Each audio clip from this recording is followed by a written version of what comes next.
안녕하세요. 농업지식 채널 남자익입니다.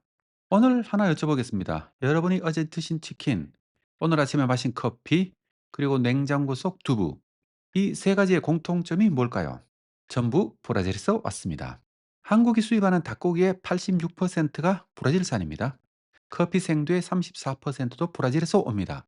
대두, 그러니까 두부와 식용유의 원료도 브라질산 비중이 매년 급증하고 있습니다. 그런데 지난주 2026년 2월 23일이죠. 이재명 대통령과 룰라 브라질 대통령이 청와대에서 정상회담을 했습니다. 그리고 농업 분야에서만 MOU 3건이 체결됐습니다. 이게 왜 중요하냐 하면요. 이번 MOU에는 치킨값, 한우값, 그리고 한국 농약 산업의 미래까지 바꿀 수 있는 내용이 들어있기 때문입니다. 그래서 오늘 제가 준비해 봤습니다. 하나씩 하나씩 뜯어보겠습니다. 먼저 숫자 하나 보여드리겠습니다. 28.5억 달러, 한화로 약 3조 8천억 원. 이게 뭐냐면요. 2024년 한 해 동안 브라질에서 한국으로 들어온 농산물의 총 금액입니다. 이 숫자를 기억해 두시기 바랍니다. 나중에 다시 나옵니다. 전체 교역을 보면 2024년 한국은 브라질에 53억 달러를 수출하고 73억 달러를 수입했습니다. 무역 수지 적자는 약 20억 달러입니다. 그런데 여기서 재밌는 점이 있습니다. 한국이 브라질에 수출하는 건 반도체, 자동차 부품, 전자기기입니다. 브라질이 한국으로 보내는 건 곡물, 고기, 커피, 그러니까 주로 먹을 것입니다. 우리는 첨단 기술을 보내고 그 대가로 식량을 받아옵니다.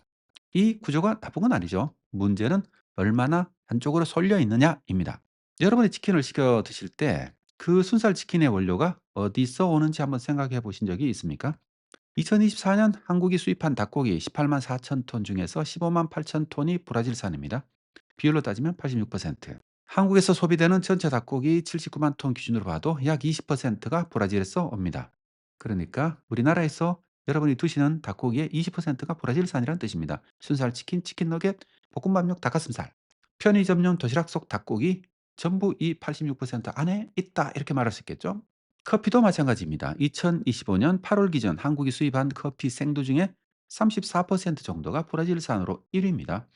2위가 베트남산으로 18.5%, 3위가 콜롬비아산 16.3%, 그리고 대두, 두부 된장 식용유의 원료죠. 브라질산 대두 수입은 최근 5년간 연평균 52%, 53%씩 급증하고 있습니다.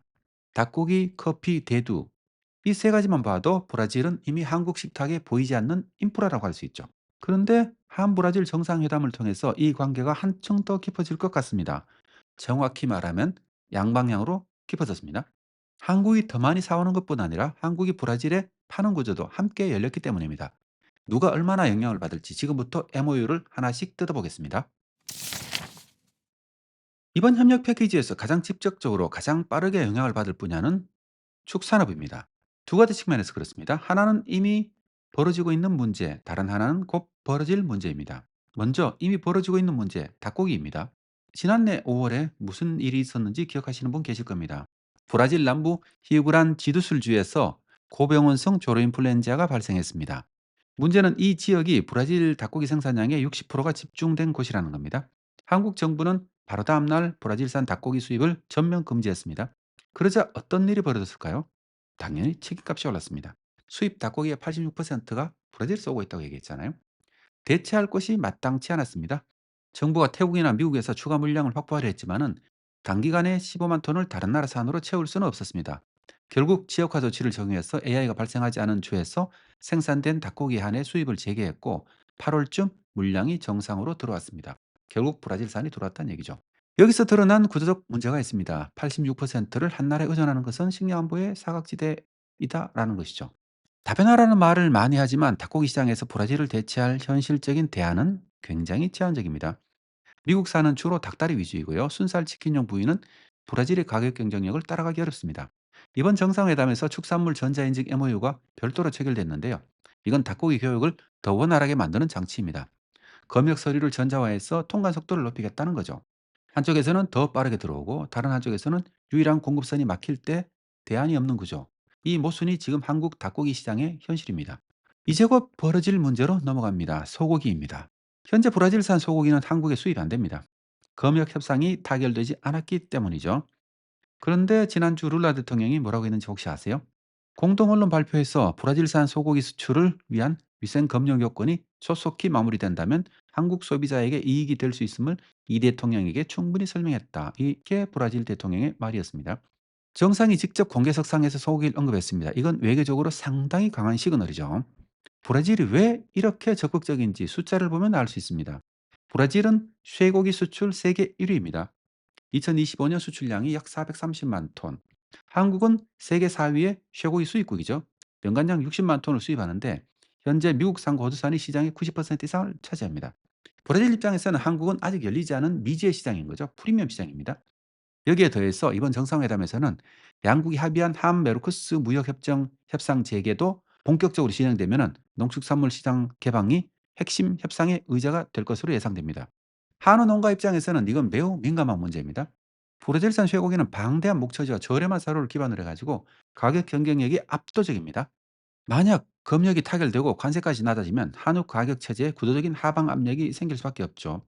물론 검역 타결까지는 아직 시간이 조금 더 있습니다. 현지 실사, 위험 평가, 위생 조건 협상까지 통상 수년이 소요된다고 하죠. 그래서 지금이 중요합니다. 소고기가 들어오기 전에 한우의 차별화 전략, 품질 프리미엄 구조, 그리고 축산 농가의 경영 안전망을 어떻게 설계할 것인가. 이 논의가 지금부터 시작되어야 하는 거죠. 막상 닥치면 항상 그렇잖아요. 농업은 대책이 없습니다. 지금까지는 브라질에서 한국으로 들어오는 이야기를 했습니다. 이제 반대 방향입니다. 한국에서 브라질로 나가는 이야기입니다. 이번 MOU 중에서 산업적으로 가장 주목해야 할 건 사실 이겁니다. 농약 인허가 간소화 MOU. 농촌진흥청이 브라질 농업축산부, 위생감시청, 환경청 이렇게 세 개 기관과 함께 농약 등록 절차를 간소화하는 데 합의했습니다. 여기서 핵심은 브라질 농약 시스템을 이해하는 거죠. 브라질에서 새 농약 하나를 등록하려면 앞에 말한 세 개 기관의 승인을 따로따로 받아야 됩니다. 마파가 농업 효능을, 엠비자가 인체 안전성을, 그리고 이바마가 환경 영향을 평가합니다. 이 과정이 평균 7-8년 걸립니다. 7-8년이면 한국에서 개발한 농약이 브라질 시장에서 나오기도 전에 세대가 바뀔 수 있는 시간이죠. 그러니까 사실 수출하지 말라는 얘기죠. 이번 MOU의 핵심은 한국의 농약 시험 평가 기술을 브라질 측이 동등하게 인정하도록 제도적 기반을 만드는 겁니다. 이게 실현되면 등록 기간을 약 5년 단축할 수 있다는 게 농진청의 추산입니다. 그리고 농진청이 제시한 또 하나의 숫자가 있습니다. 제품 한 개당 초기 수익 창출 효과는 약 1,300억 원 이상. 왜 이 숫자가 나오냐면요. 브라질은 세계 최대 농약 시장 중 하나이고 대두, 옥수수, 사탕수수 같은 대규모 단작 체계에서는 농약 수요가 구조적으로 큽니다. 한국 농약 수출도 이미 성장세에 있고요. 2025년 1분기 한국 농약 수출액은 2억 1,200만 달러입니다. 전년 동기 대비 34% 정도 증가했고 브라질은 주요 수출 시장 중 하나이죠, 이미요. 그런데 여기서 한 가지 더 주목할 부분이 있습니다. 이번 MOU의 적용 범위가 화학 농약에만 한정되지는 않습니다. 미생물 농약, 즉 생물 비료, 천연 동식물 기반 농자재까지 전부 포함됩니다. 타이밍이 절묘하죠. 전 세계적으로 기후변화 대응하고 지속 가능 농업 때문에 생물자재 수요가 급증하고 있거든요. 브라질 농업연구청 엠브로파와도 R&D 협력 MOU를 별도로 체결했는데 미생물 기반 농약 비료의 현지 실증, 버섯 유전자원 발굴, 재배 자동화 기술까지 모두 포함됩니다. 우리나라로서는 상당히 어떻게 보면은 기술 시장을 넓힐 수 있는 기회가 되었다 이렇게 말씀드릴 수 있겠죠. 그렇지만 솔직히 말씀드리면 MOU는 법적 구성력이라는 게 없습니다. 이건 약속이지 계약이 아닌 거죠. 실제로 브라질의 규제 환경은 굉장히 복잡합니다. 연방 정부와 주정부의 이중 구조, 바이알 신젠다 같은 글로벌 대기업과의 경쟁, MOU에서 실제 시장 진출까지는 여전히 수년이 필요할 수도 있고요.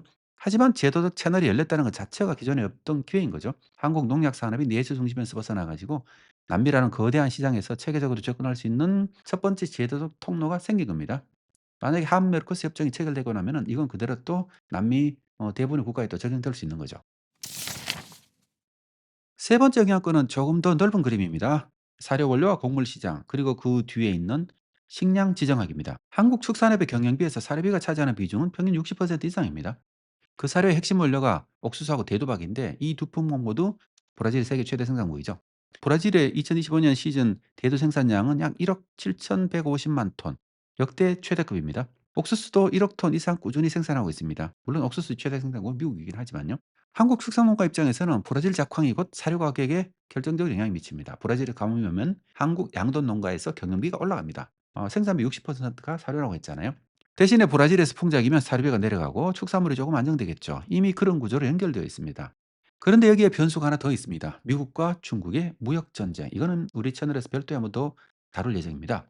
2016년에는 중국의 대도 수입 비중이 미국산이 뭐 40% 정도였습니다. 근데 2024년 이 비중이 18%로 떨어졌고 그 빈자리를 채운 게 브라질입니다. 2025년에는 트럼프 행정부가 중국산 제품에 추가 관세를 부과했고 중국은 보복으로 미국산 대두 옥수수 밀에 10에서 15% 관세를 매겼습니다. 그 결과 중국의 브라질 의존이 더 심해지고 있습니다. 중국 곡물 국영 기업인 코프코가 브라질 산토스항에 연간 1,400만 톤 정도 처리할 수 있는 터미널을 건설했고요. 2025년부터 가동을 시작했습니다. 이게 한국과 무슨 상관이 아시겠지만은 아주 직접적인 상관이 있습니다. 전 세계 곡물 시장에서 중국이 브라질 물량을 더 많이 가져가면 결국 한국이 확보할 수 있는 물량이 상대적으로 줄어듭니다. 경쟁이 심해지면 가격도 올라가고요. 그래서 이번 정상회담의 전략적 동반자 관계 격상이 단순한 외교적 수사가 아니랄 수 있는 거죠. 이건 자원 확보 외교라고 볼 수도 있습니다. 식량 측면에서요. 식량 공급망을 안정적으로 확보하기 위해 브라질과의 관계를 제도적으로 격상시킨 것이다. 이렇게 볼 수 있는 거죠. 하지만 여기에도 역설이 존재합니다. 공급망을 다변화한다고 하면서 결국 브라질이라는 한 나라에 더 많이 의존하게 되는 것. 이게 진정한 다변화인가 이렇게 자문할 수밖에 없는 거죠. 닭고기 86%에서 우리가 이미 답을 보지 않았습니까? 한 나라에 집중된 의존은 효율적이지만 한순간에 무너질 수 있습니다. 큰 그림을 봤으니 이제 디테일을 하나 더 보겠습니다. 이번에 송미령 농식품부 장관과 브라질 파바르 농업장관 사이에 구체적으로 논의된 품목이 있습니다. 한국산 홍삼하고 포도의 브라질 수출 허용 요청이었죠. 현재 한국산 홍삼은 브라질에 수출이 안 됩니다. 검역 위생 기준이 맞지 않아서죠. 포도 역시 마찬가지입니다. 브라질은 남방구니까 우리나라 포도가 수출되면 너무 좋겠죠.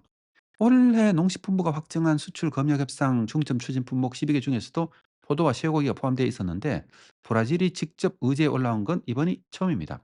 한국 포도농가 입장에서는 특히 샤인머스켓 재배 농가 입장에서는 남미 시장은 새로운 발판일 수 있는 거죠.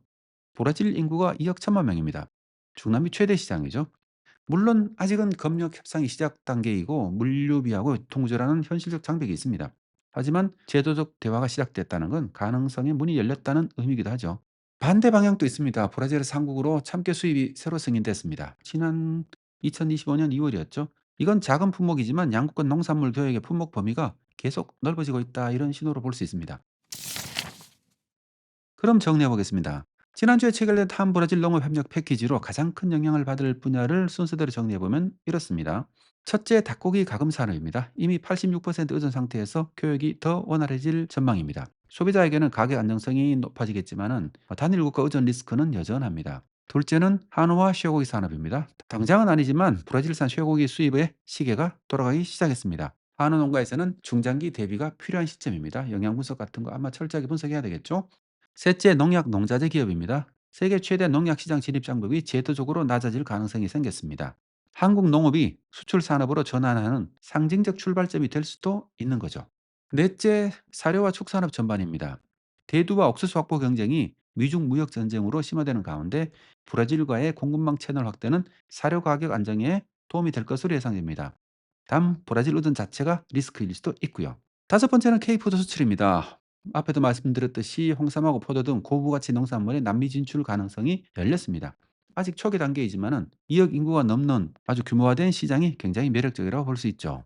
처음에 기억해두라고 한 숫자가 있죠. 28.5억 달러. 이 숫자가 앞으로 더 커질 가능성이 높습니다. 여러분도 동의하시겠죠? 그리고 그 커지는 방향이 일방적인 수입 증가가 아니라 양방향 교육으로 갈 수 있느냐? 이게 이번 MOU의 진짜 시험대입니다. 오늘 이야기를 한 문장으로 줄이면 이렇습니다. 브라질은 이미 한국 식탁의 일부입니다.